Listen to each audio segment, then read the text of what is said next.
하이델베르크 교리문답 9강에서 다시 만나서 반갑습니다. 기도함으로 오늘 공부 시작하겠습니다. 하나님 아버지, 우리에게 하이델베르크 교리문답 공부할 기회를 주시고 오늘 9강을 맞이하게 하심을 감사합니다.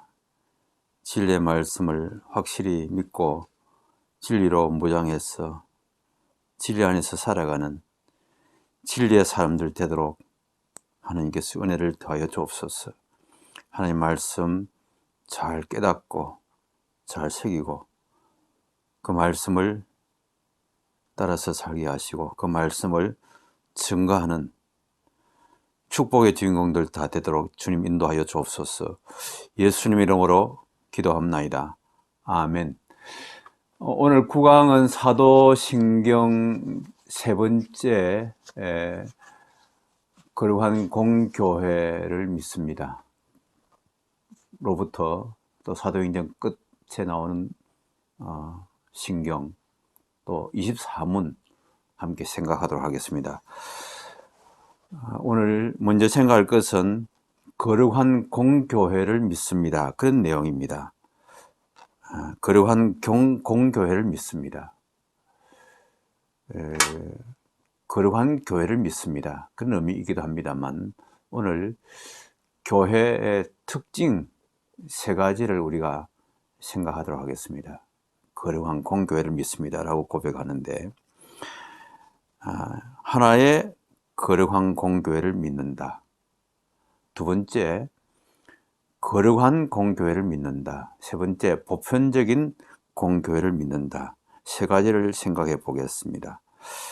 이런 신앙의 고백은 AD 381년 니케아 콘스탄티노플 회의에서 신조로 채택이 되었습니다.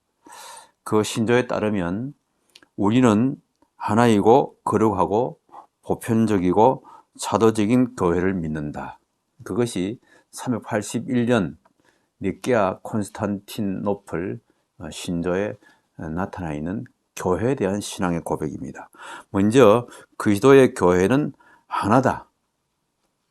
왜 하나인가? 그것은 한 주가 세웠으니까 한 교회이다.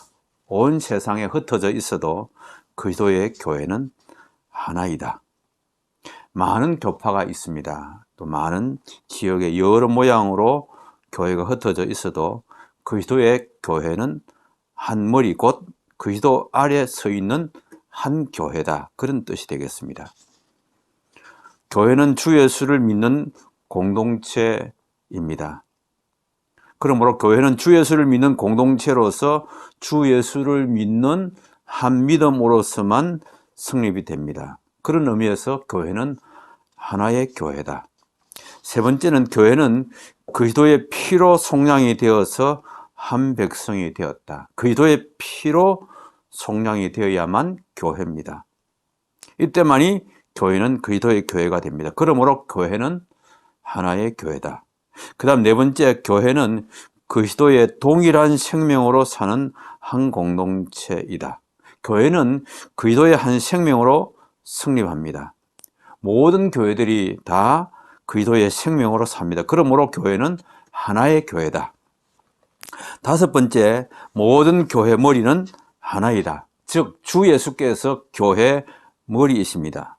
어디에 있는 교회든지 언제 있었던 교회이든지 간에 그 모든 교회들의 머리는 그리스도이시다. 머리가 하나이므로 한 교회입니다. 그리스도를 머리로 가짐으로 한 교회, 하나의 교회이고 그리스도의 하나의 교회입니다. 여섯 번째는 주 예수 그리스도를 믿는 하나의 교회는 한 교회다. 즉, 주 예수 그리스도를 한 주로, 한 구주로 믿으면 하나의 믿음입니다. 교회들이 믿는 대상은 오직 주 예수이십니다. 모든 교회들이 한 주 예수를 믿습니다. 그러므로 교회는 하나이다. 하나인 교회. 그 다음 두 번째는 교회는 거룩하다. 거룩한 공교회를 믿습니다. 그런 의미가 되겠지요. 거룩한 교회라고 한 것은 주 예수의 피로서 깨끗해졌기 때문입니다. 교회는 주 예수의 피로 깨끗함을 받은 자, 그리스도의 피로 씻어진 사람들의 모임입니다. 물로 씻지 아니하고 오직 그리스도의 피로 죄가 씻어졌습니다. 그러므로 교회는 거룩하다. 사람들의 모든 죄와 허물이 주 예수 그리스도의 피로 씻어지고 용서되었으니 모든 죄가 제거된 것입니다. 그러므로 더 이상 죄가 그리스도인의 생활의 법칙이 아닙니다. 주 예수를 믿는 자들은 다 주 예수의 피로 씻어져서 깨끗해졌습니다. 그 깨끗해진 백성들은 거룩한 교회입니다. 교회는 주 예수를 믿어 깨끗해진 백성들의 모임입니다. 비록 남은 죄들의 역사가 있지만 죄는 파괴되었습니다. 죄가 삶의 방식이 아닙니다. 죄법은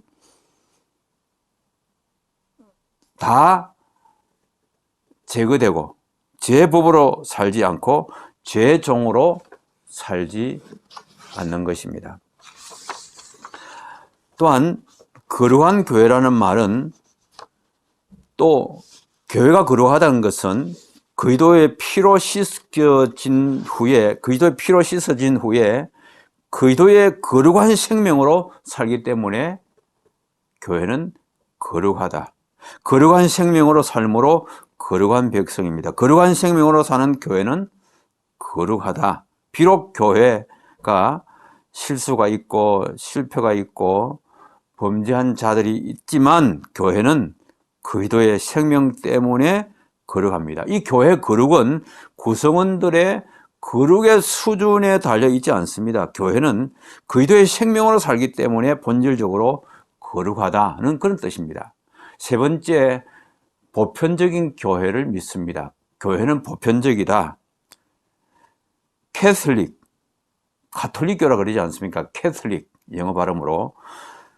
캐톨릭 혹은 보편적인 교회라는 말은 교회가 시대와 장소에 국한되지 않고 보편적으로 존재함을 말하지만 더욱이 그리스도의 보편성 때문에 교회가 보편적이다라고 말합니다. 단적으로 교회가 보편적이라고 한 것은 그리스도의 보편성 때문이라는 것입니다.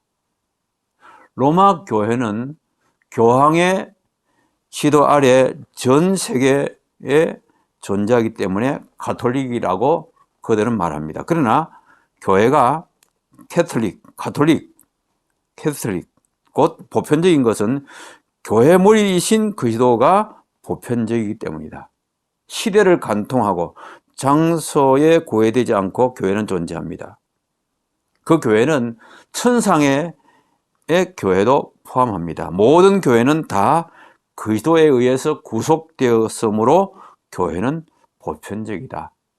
그리스도께서 온 우주적인 구주이기 때문에 교회는 한 교회고 보편적이다. 그런 의미가 되겠습니다. 다음 신앙의 고백, 거룩한 공교회와 성도가 서로 교제하는 것과 이전 번역에는 성도가 서로 교통하는 것과 그렇게 나와 있습니다. 교회는 성도들의 교제로 성립합니다. 그러므로 성도들은 서로 교통합니다. 교제합니다. 교회 안에서도 교제하고 그 교회 범위를 넘어서서도 교제합니다. 성도들의 교제는 서로가 신앙에 바로 서고 잘 자라도록 돕는 것입니다. 권면하고 섬기고 위로하고 봉사하는 것, 다 그리스도인들이 서로 도와서 신앙에 바로 서고 바로 성장하도록 돕는 것입니다. 또 삶의 길에 만나는 어려움의 경우에도 서로 돕고 위로하고 격려하는 일을 합니다. 이 교제는 말씀과 성례와 봉사로 또한 이루어집니다. 교회에서 하는 모든 활동은 성도들의 교제의 연속인 것입니다. 그러므로 성도의 교제를 믿습니다. 중요한 신앙의 고백이지요. 성도들의 교제는 그리스도에 연합되었기 때문에 가능합니다. 성도들의 교제, 교통은 그리스도와의 연합에 근거합니다. 교회가 그리스도와의 연합되어 있으므로 교회를 이루고 서로 간의 교제가 가능한 것입니다.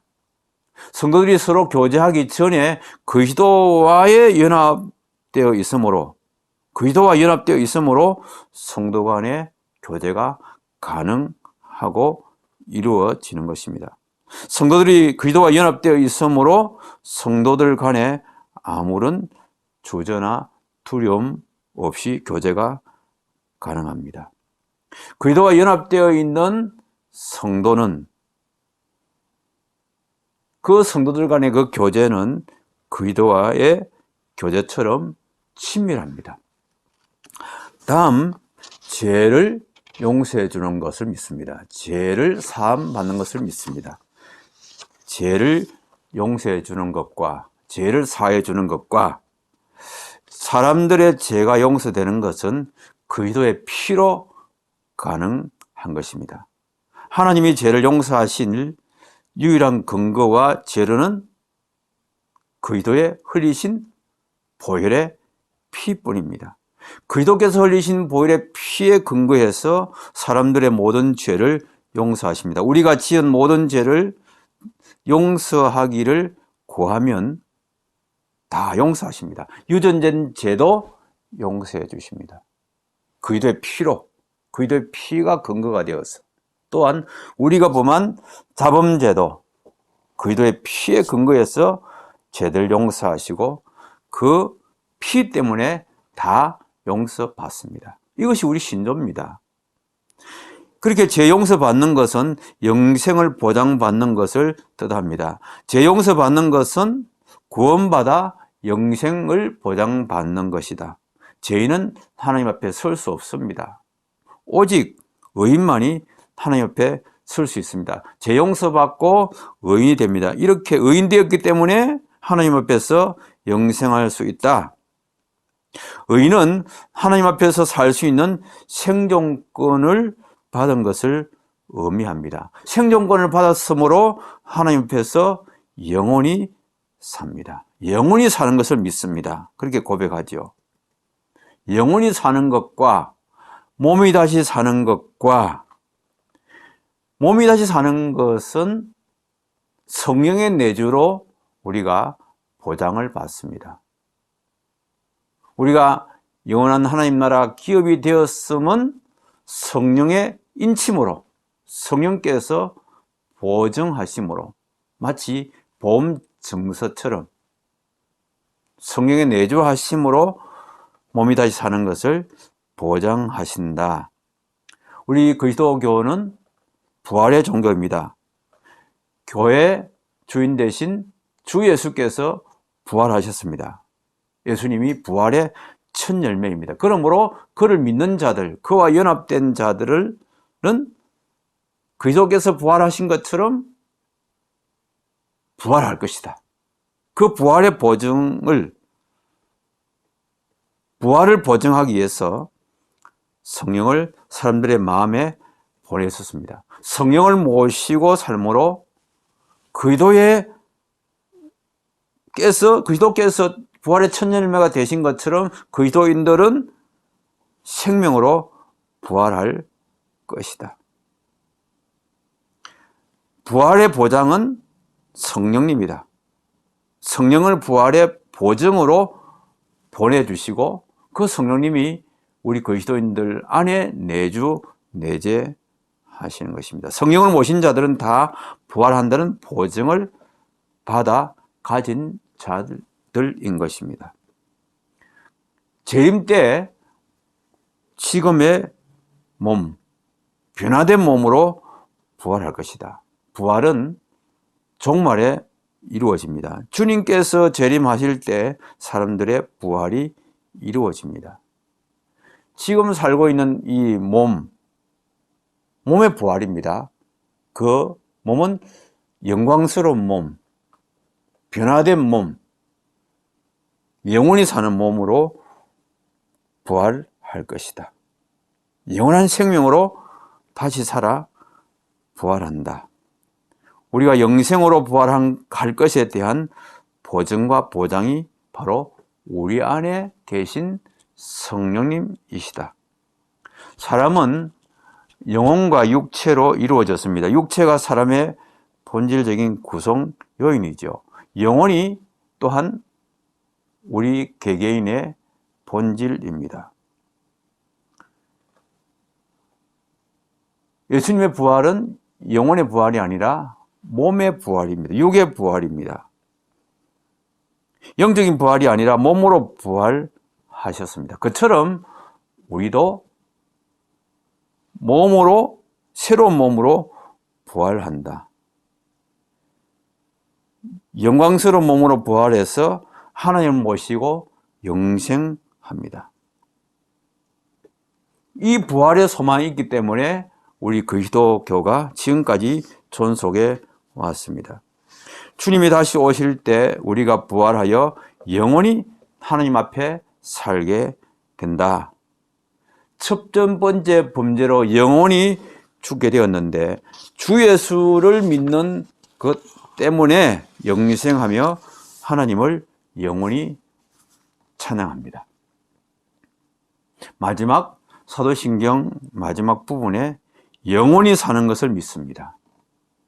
하나님의 생명에 참여하는 것을 믿습니다. 그 영생이 그리스도교의 목표입니다. 죄로 인해 다 죽게 되었는데 그리스도께서 피 흘리시어 우리 죄를 다 속량하셨으므로, 그리고 또한 부활하심으로 우리도 부활해서 하나님 앞에 살게 될 것이다. 우리의 영혼이 사는 것, 그것을 의미하는 것이 아니라 부활한 몸으로 영원히 하나님 앞에서 산다. 그런 의미에서 하나님 앞에 영생하는 것은 전적으로 하나님의 은혜요 호의입니다. 우리는 범죄하여 다 죽기로 작정되었죠. 그런데 이제 하나님이 그의 사랑을 드러내셨습니다. 하나님의 사랑인 겁니다. 그 아들로 사람이 되어서 십자가 달려서 피 흘려서 우리 죄를 다 속량하고 우리 죄가 다 용서되어서 이제 의인이 되어서 의인으로서 하나님 앞에 영생할 수가 있게 된 것입니다. 우리가 몸과 영혼으로 범죄하였는데 그 범죄가 무효화됨으로 부활하고 영생하게 되었다. 이 그리스도인들의 영생은 불신자들의 영벌의 의미도 함께 포함하고 있습니다. 그리스도인들이 영생한다는 것은 역으로 불신자들의 영벌과 영원한 죽음을 내포합니다. 많은 사람들이 그리스도인의 영생은 인정하지만, 그리스도인의 영생은 받아들이지만 불신자들의 영원한 형벌과 죽음은 거부하는 이들이 있습니다. 하나님의 사랑에 어긋난다는 것이죠. 그러나 잘못된 생각입니다. 우리가 다 하나님께 다 반역했죠. 하나님에 대한 반역자였습니다. 언약을 어겼습니다. 그러나 주 예수를 보내셔서 주 예수를 믿기만 하면 영생 얻으리라. 하나님께 반역했지만 그러나 예수님을 믿어서 영생 얻는다. 영원한 형벌을 받는 사람들은 하나님의 사랑, 예수 그리스도를 거부하고 불신앙한 것입니다. 그래서 영원한 형벌을 받게 되어 있다. 예수 그리스도를 믿지 않고 그를 거부한 것은 하나님을 두 번 반역한 것이 되는 것입니다. 그러므로 불신자들이 영원한 형벌을 받는 것은 하나님의 공의에 합당하다. 예수 재림의 날에 모든 영혼들이 다 부활해가지고 믿다가 죽은 자들, 불신자들 다 부활해가지고 믿는 자들은 영생의 부활로 나타날 것이지만, 그러나 불신자들은 영원한 형벌의 부활로 나타난다. 이 영원한 형벌을 가르쳐서 요한계시록 20장 14절, 요한계시록 21장 8절에 보니까 둘째 사망, 곧 불못에 떨어진다. 불과 유황으로 탄 못에 던져지리니 이것이 둘째 사망이라. 즉 불신자들은 영원한 형벌을 받는 것 당연하다. 복음을 끝까지 반대하고 거부하고 믿지 않았기 때문에 영원한 형벌을 받는 것은 당연하다. 범죄라고 하는 것은 하나님의 인격을 무시하고 하나님의 엄미하심을 훼손한 것입니다. 창조주 하나님의 인격을 무시하고 하나님의 계명을 범하고 살았으니 또 하나님께서 긍휼히 여겨 주셔서 하나님 아들 이 땅에 보내어서 복음을 증거하게 하시고 주 예수를 믿는 자마다 멸망치 않고 영생 얻는다. 복음이 증거되었지만 그러나 하나님의 계명도 무시하고 복음도 거절했기 때문에 마땅히 형벌받을 수밖에 없다. 그러나 주 예수를 믿으면 영생에 이르게 된다.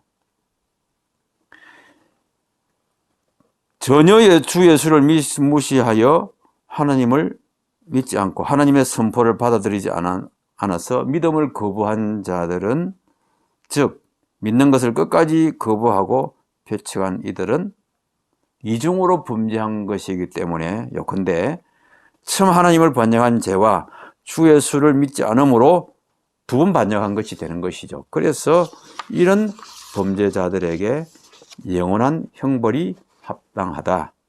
하나님은 주 예수를 믿는 자들에게 영생을 약속하셨습니다. 그 약속대로 믿는 자들을 영생과 영광에 이르게 함이 합당한 것입니다. 자, 여기까지 23문 사도신경을 마치고 24문 우리 함께 생각하도록 하겠습니다. 24문 우리 교재 78페이지 24문 같이 읽어보겠습니다. 사도신경은 어떻게 이루어집니까? 세 부분으로 나뉘어지는데 곧 첫째, 성부 하나님과 우리의 창조, 둘째, 성자 하나님과 우리의 구속, 셋째, 성령 하나님과 우리의 성화에 관한 것으로 나누어집니다. 이것이 24문에 대한 답이 되겠습니다. 자, 사도신경을 세 부분으로 나누면 성부 하나님, 성자 하나님, 성령 하나님인데 이 삼위일체 하나님을 우리가 믿는데 삼위일체 이 세 위격 아래 그 위격의 사역을 함께 분류합니다. 성부 하나님의 창조, 성자 하나님의 구속, 성령 하나님의 성화, 이 각각의 사역을 분류하고 귀속시킵니다. 먼저 창조 사역을 하나님 아버지께 배정하고 있습니다. 삼일체 첫 위격 하나님 아버지의 창조 사역을 배정합니다. 창조라고 하면 삼일체 하나님의 사역으로 인정하고 고백합니다. 그러나 창조의 작정이 아버지에게 유래됐고 아들 하나님이 그 작정을 따라 실제로 창조를 이루셨습니다. 요한복음 1장 1절 이하에 보면 나오죠. 그리고 성령이 질서와 아름다움과 생명으로 창조를 완성하셨습니다. 하나님의 영이 수문위에 운행하시더라. 창세기 1장 2절 말씀에 보면 나옵니다. 1절 2절 말씀. 이토록 창조 사역은 성삼위의 창조이지만 그러나 실제로 창조는 하나님 아버지의 사역으로 기소하고 분류됩니다. 두 번째, 구속의 사역을 아들 하나님께 배정한다. 삼일체의 둘째 위격 하나님의 아들 성자 하나님, 그분에게 구속 사역이 배정되었습니다. 실제 창조주는 아들 하나님이십니다. 그가 창조주이시기 때문에 자기의 창조의 타락과 부패로 인해 아들 하나님이 성육신하여 사람이 되시고 고난받고 십자가에 죽어 죄를 속량하고 부활하셨습니다. 그러므로 구속을 아들 하나님의 사역으로 귀속합니다. 구속과 다릅니다. 구속, 속량, 구원 그런 의미와 유사합니다만 구속은 아들 하나님의 사역이다. 그 다음 성화의 사역을 성령 하나님께 배정하고 귀속시킵니다. 성령 하나님은 거룩하게 하는 사역을 하시는 것으로 고백되어 왔습니다. 성령 하나님은 아들 하나님이 이루고 하신 구원을 적용시키십니다. 아들 하나님이 구원을 성취하셨죠. 객관적으로. 근데 개개인에게 그 구원을 적용하십니다. 주 예수 그리스도가 십자가에 죽고 피 흘리심으로 죄를 속량하셨습니다. 성령님은 그 구주와 그의 사역을 믿게 하십니다. 그래서 죄를 용서받게 하십니다. 그의 피로 사람들의 죄를 씻고 그리스도의 피로 사람들의 죄를 씻고 그들의 양심을 깨끗하게 하십니다. 그럴 뿐 아니라 사람들로 남은 죄를 벗고 거룩하게 되도록 성화, 역사하시는 것입니다.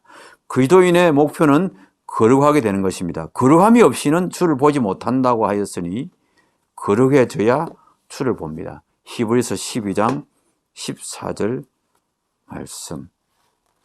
우리 교재 78페이지, 79페이지 보면 성부, 성자, 성령 80페이지까지 성부 하나님, 성자 하나님, 성령 하나님의 삼위일체, 유일하신 하나님을 믿는데 유일하신 한 분 하나님 안에 삼위가 계시다는 관련 규절들이 78페이지 밑에서부터 80페이지까지 여러 규절들이 나옵니다.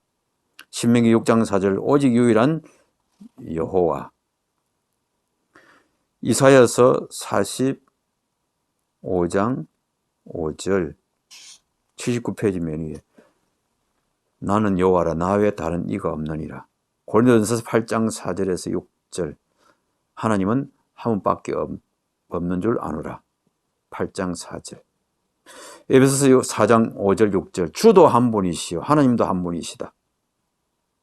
창세기 1장 2절 3절 하나님의 영은 수면 위에 운행하셨다. 이사야서 61장 1절 주 여호와의 영이 그렇게 나오지요. 예수님께서 세례 받으실 때 성부 하나님의 음성이 들렸습니다. 성령이 비둘기처럼 임하셨습니다. 이는 내 사랑 아들이라 그런 음성이 들렸죠. 예수님께서 부활하시고 승천하기 직전에 마태 28장 19절 말씀 아버지와 아들과 성령 이름으로 세례 베풀라. 누가복음 1장 35절 말씀 오직 성령이 너희에게 임하셨다. 나실 바 거룩한 이런 하나님의 아들이라.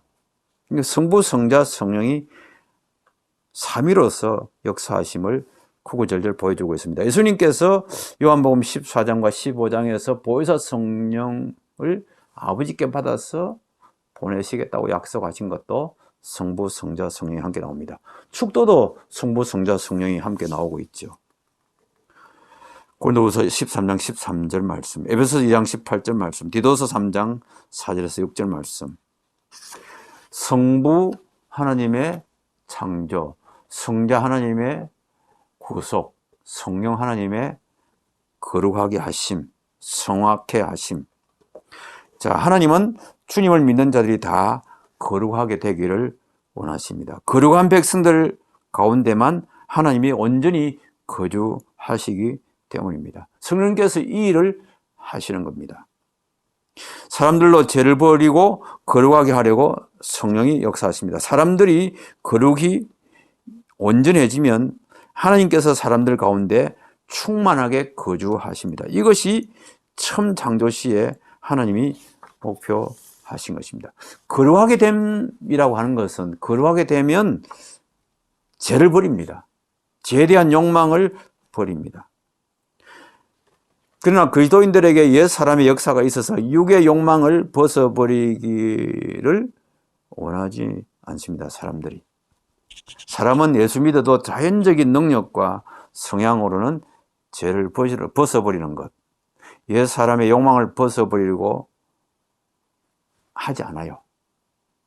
그러므로 성령이 역사하셔서 옛 사람을 벗게 해주고 옛 사람의 일을 버리고 거룩해지게 하는 것입니다. 옛 사람의 일을 벗고 온전하게 새 사람으로 살도록 역사하시는 분은 바로 성령 하나님이시다. 즉 성령님은 거룩하게 하는 사역, 성화의 사역을 하신다.